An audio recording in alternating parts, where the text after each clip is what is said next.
Se Deus é amor, por que a Bíblia fala tanto sobre ira? E se ele é justo, como pode oferecer graça ao pecador?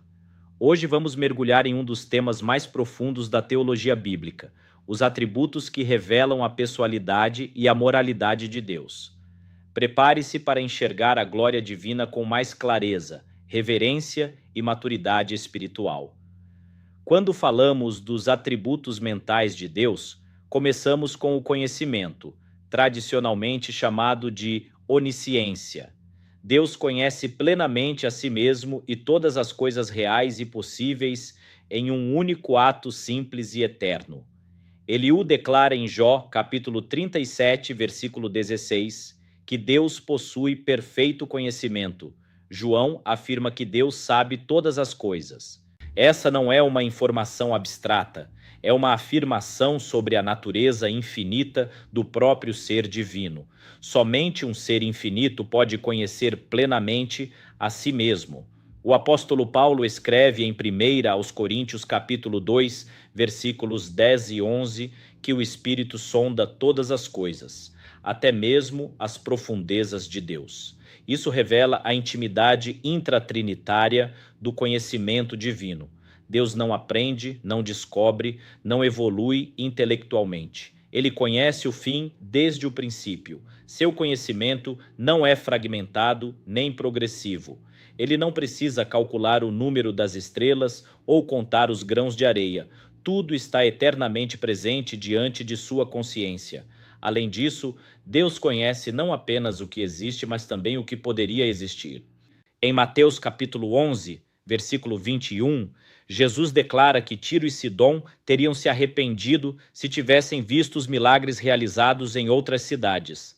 Aqui vemos o que a teologia chama de conhecimento dos contingentes. Dentro de uma perspectiva arminiana, essa verdade é fundamental.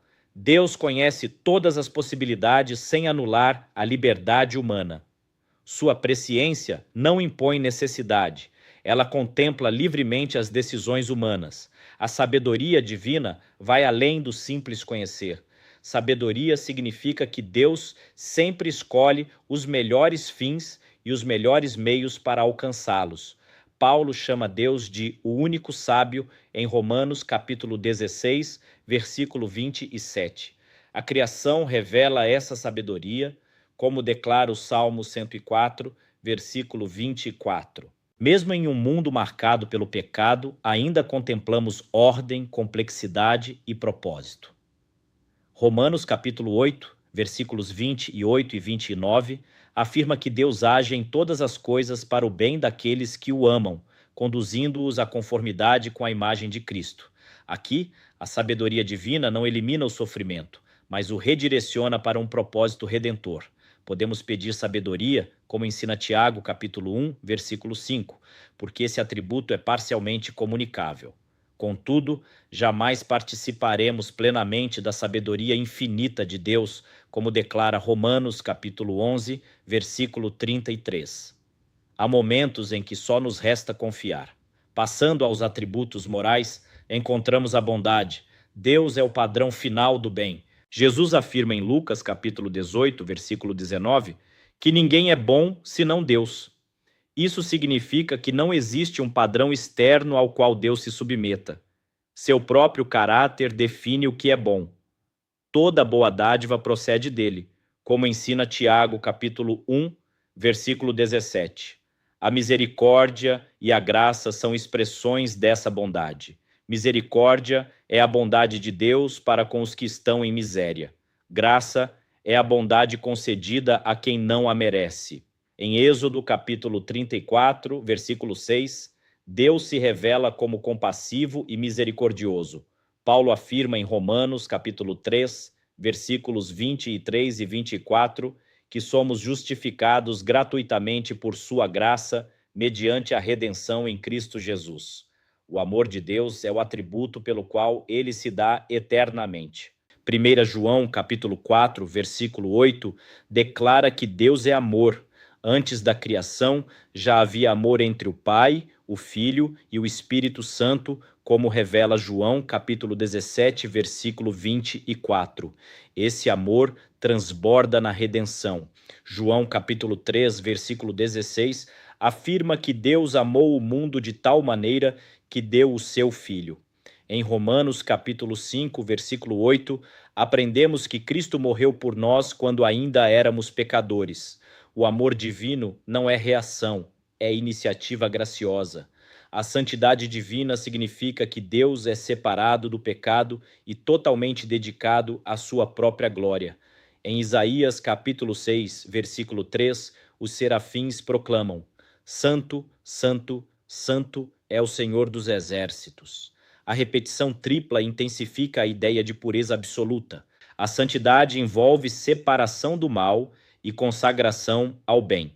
Por isso somos chamados, em Levítico capítulo 19, versículo 2, e em 1 Pedro capítulo 1, versículo 16, a sermos santos como ele é santo.